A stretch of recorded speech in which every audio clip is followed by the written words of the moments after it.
The early 2000s into the 2010s were filled with extreme highs for Little League softball and for the game of softball around the world, but not without some lows. After celebrating 30 years of the program, it would seem as if Little League softball was on a constant rise. However, the appreciation of the sport was not fully adopted, as softball would be removed from the Olympics after 2008, taking away a level of competitiveness for younger athletes. When the biggest stage of competition is removed as an option, what would that mean for softball? Despite this setback, Little League softball would continue to see a steady rate of participation in the program. Additionally, the media coverage of softball would begin to rise as ESPN increased its coverage not only at the collegiate level, but at the Little League level as well, keeping the visibility alive for young female athletes. One element that really made softball more unique than other sports was the attitudes of the players and the fun they had on the field or in the dugout. This helped with the marketability of the game, which made it fun to watch and be a part of, both as a fan and a player.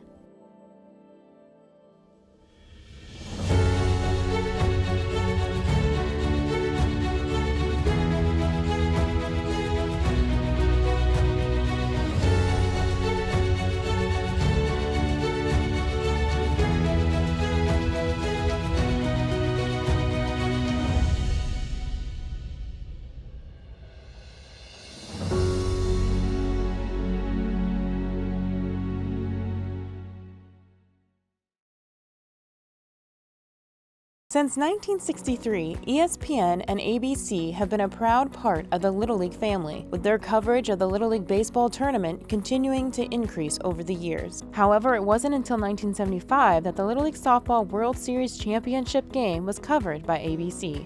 That year, the international teams could not travel to play in the Little League Baseball World Series, so Little League decided to host the Little League Softball Tournament in Williamsport, allowing the championship game to be covered for the first time.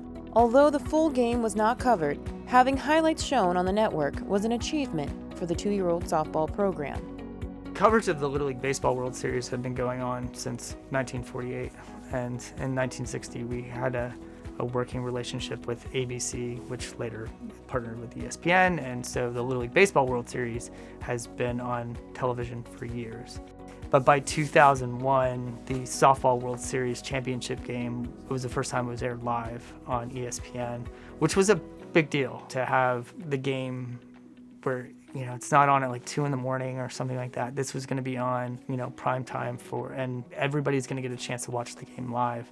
But the television coverage was fleeting, as Little League Softball wouldn't return to the ESPN airwaves until the early 2000s, even then not to the level of coverage baseball was receiving. In 2001, the Little League Softball World Series championship game would air on an ESPN platform for the first time. Between 2001 and 2007, Little League Softball continued to have minimal television coverage, but in 2007, ESPN would increase coverage from the championship game to include the semifinal games as well. I believe that the evolution of our partnership with ESPN when we got to that point in 2007.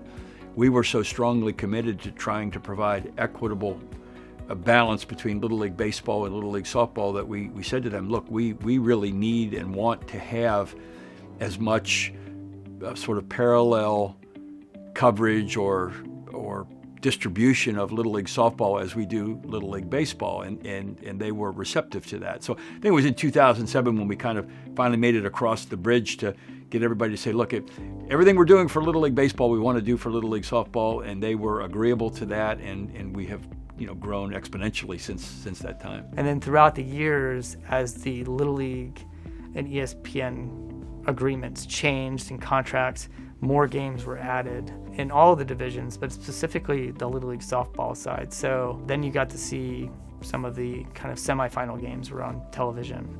And that kind of continued throughout the 2000s. When Little League International extended its relationship with ESPN, an effort was made to include softball in the deal. With ESPN's support, and at Little League's urging, softball coverage on the networks included regular live broadcasts of the Little League Softball Championship game and semifinal games through 2014. It would also include the final games for the Junior League Softball, Senior League Softball, and big league softball World Series tournaments.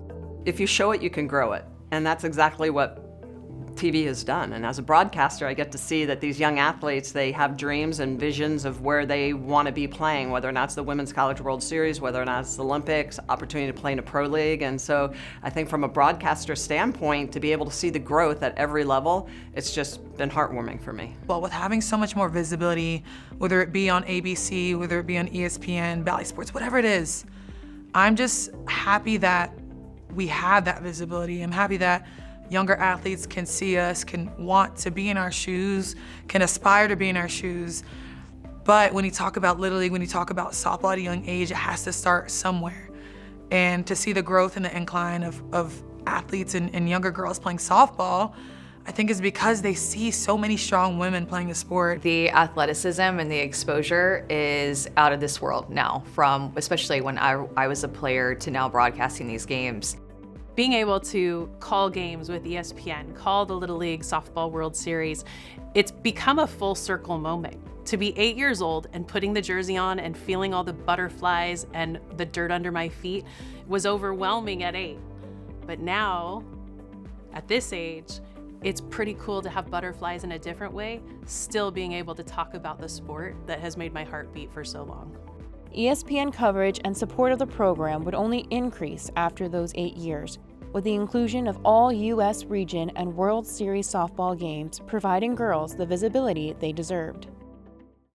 The impact of softball's exclusion from the 2012 Olympics would hurt more than just the U.S. softball players, as many countries were upset by the decision, including Japan and Italy. The decision was made by the International Olympic Committee based on the perceived lack of global appeal and participation. Many players would look to 2016 for the reinstatement of softball, but it would not come. As a global pandemic swept the world, the 2020 Olympics would be postponed, but the sport remade its Olympic debut in July of 2021. That included a gold medal match between Japan and the United States.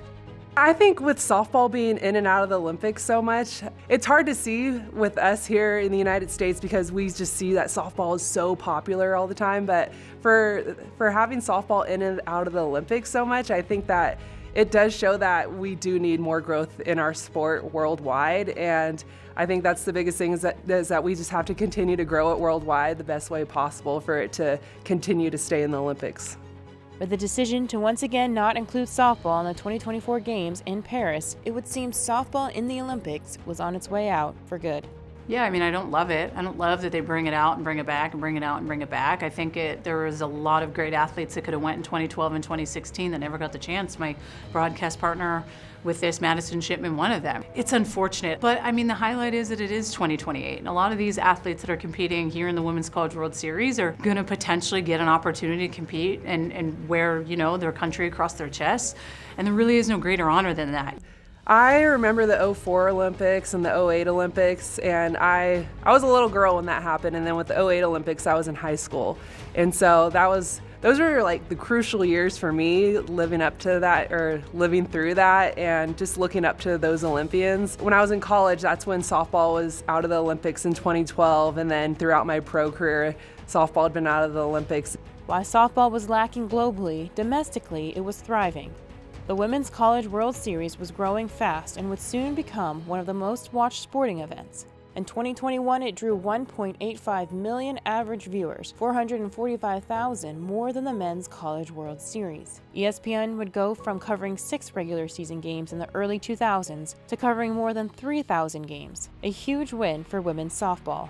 You know, there's times I wish it could be the Olympic Games, but we're in and out of it. Our pro league, I wish, was at the very top, but it's not there. So the Women's College World Series is where you see our stars. It is where you see the most eyeballs, the most exciting part of our game. And because of the Women's College World Series, that is where the growth has come from. It has become the biggest part of our sport, and it will continue to be. The media coverage has been insane, and I'm so grateful that people are understanding why they should be watching. It's a fast sport, it's a fun sport.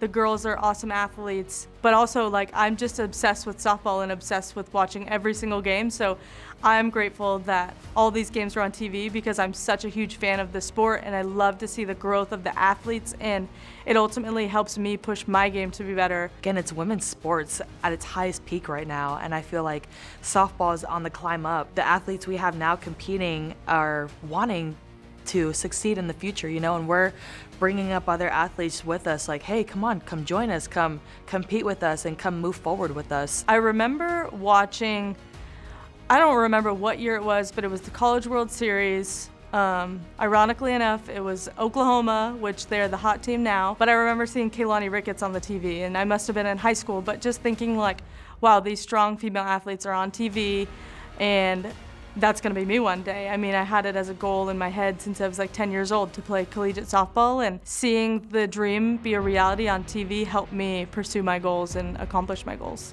But the growth of softball after the collegiate level would not stop, as there was another organization forming in 2018 called Athletes Unlimited. This would change the game again and give women a chance after college to play professional softball. As media coverage and global expansion of softball continued, Little League was also expanding the Little League Softball World Series experience. During its first year in 1974, Little League Softball would only have 4 region champions compete in the World Series games.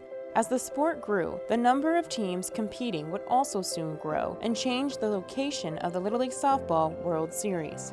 The first Softball World Series was held in Freeport, Long Island in New York. It was a perfect little town for that first Softball World Series. It moved around quite a bit. It went to Portland after being played here in Williamsport, and it did 2 years in Portland. And then it did a year in Kansas, Baxter Springs, Kansas, but that was only for 1 year. And the belief was that would be the home because it was a central part of it was right in the center of the United States. It's easy to travel. However, then it went to Michigan, and it stayed in Michigan for about 10 years, almost 12 years actually, and then it moved back to Portland where it stayed up until 2019. The first expansion of the teams at the Little League Softball World Series came in 1991, increasing from 4 to 5 teams, with Canada becoming the first international team to participate. The tournament would expand again in 1995 to include Europe and again in 1996 to include Asia and Latin America. The Little League Softball World Series would soon grow to 10 teams competing in the tournament, 6 U.S. teams and 4 international teams. However, after 26 years in Portland, the 2019 series would be its last in that location. Due to the property being sold, Little League Softball was in need of a new home and would soon find it in Greenville, North Carolina. We're here today to talk specifically about the Little League Softball program, and we have some exciting news to share with you.